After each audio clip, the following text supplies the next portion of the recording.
এ মুহূর্তে সবকত বড় খবর, ব্রেকিং নিউজ। আপনারা জানেন যে রাজনীতি নিয়ে মানুষের কাছে আমি উভয় পক্ষে মানুষের কাছে আমি সত্যটা তুলে ধরি। বাংলাতে 34 বছর বামফ্রন্ট সিপিএম রাজত্ব চালিয়েছে। তারপরে বাংলার মানুষ পরিবর্তন চাওয়ার জন্য মুখ্যমন্ত্রী মমতা ব্যানার্জিকে কংগ্রেস তৃণমূলটাকে জিতিয়ে 5 বছর বাংলাতে 15 বছর বাংলা রাজত্ব করে কী দুর্নীতি হয়েছে না হয়েছে, কী উন্নয়ন হয়েছে না হয়েছে বাংলার মানুষ সবাই জানে। এখন বিজেপি সরকার আপনারা জানেন যে কিছু ক্ষেত্রে মমতার বিরুদ্ধে মুসলমান হিন্দু ছিল, যেহেতু ধর্মকে নিয়ে আঘাত দিয়েছিল, এই জন্য বাংলার মানুষ বিজেপি সরকারকে জিতিয়েছে। আপনারা জানেন যে আব্বাস সিদ্দিকী ভাইজানের নেত্রী কথা অনুযায়ী আপনারা জানেন ভাইজান জলসা করে, অজনিষেধ করে, ওনাকে অনেক মানুষ ভালোবাসে। ওনার নেতৃত্বে ভাঙড়ে জিতিয়ে আইএসএফের চেয়ারম্যান নওশাদ সিদ্দিকী ভাইজানকে এমএলএ বিধায়ক করে ওনাকে পার্লামেন্টে পাঠিয়েছে। তখন কিন্তু মুখ্যমন্ত্রী মমতা ছিল। এখন 2026-এ দুর্নীতিকে মুক্ত করার জন্য বিজেপি সরকারকে এনেছে বাংলার মানুষ। এখন দেখতে পাচ্ছি বামফ্রন্ট সিপিএম আর আইএসএফের পতাকা আর বামফ্রন্ট সিপিএমের পতাকা ভাঙড়ের বিজেপির এমএলএ বিধায়ক উনি বলছে আমরা সিপিএমের ঝান্ডা আর আইএসএফের ঝান্ডা মারতে দেব না। সেটা নিয়ে এখন বাংলায় অনেক চর্চা হচ্ছে।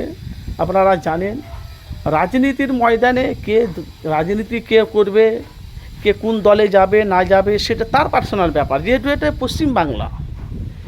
এখন আমরা দেখতে পাচ্ছি কিছুদিন বেশ বাজারটা খুব গরম ছিল, এখন কিন্তু মিডিয়ার মুখোমুখি সরাসরি অন্যায় করছে।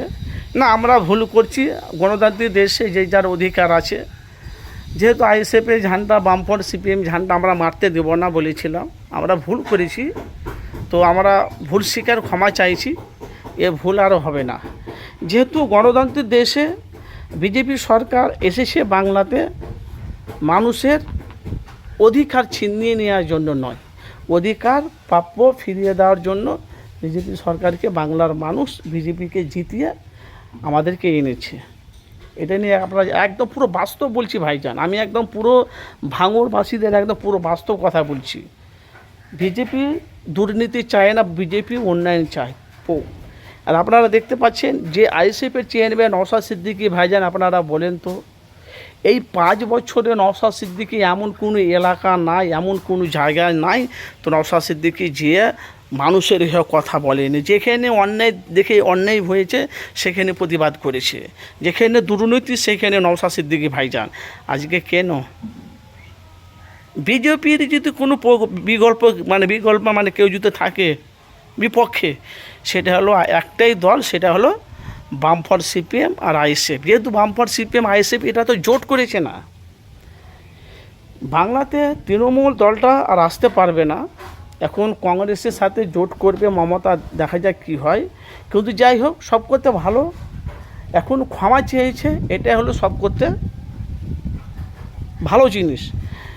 কেন কে তৃণমূলের ঝান্ডা মারবে, আইএসএফের ঝান্ডা মারবে, কংগ্রেসের ঝান্ডা মারবে, সিপিএমের ঝান্ডা মারবে, বিজেপির ঝান্ডা মারবে, কে কার ঝান্ডা মারবে না সেটা তার পার্সোনাল ব্যাপার। এত তো কারকে প্রতিবাদ করা দরকার নেই, আর কার বিরুদ্ধে কথা বলা দরকার নেই। কিন্তু যাই হোক, বিজেপির যারা যে ভাঙড়ের এমএলএ বিধায়ক হয়েছে সে কিন্তু সরাসরি ক্ষমা চেয়েছে, আমরা ভুল করেছি, যেহেতু বামফ্রন্ট সিপিএমের পতাকা আইএসএফের পতাকা মারুক, অসুবিধা নেই। তো আপনাদের মূল্যবান অবশ্যই আপনারা মতামত জানাবেন।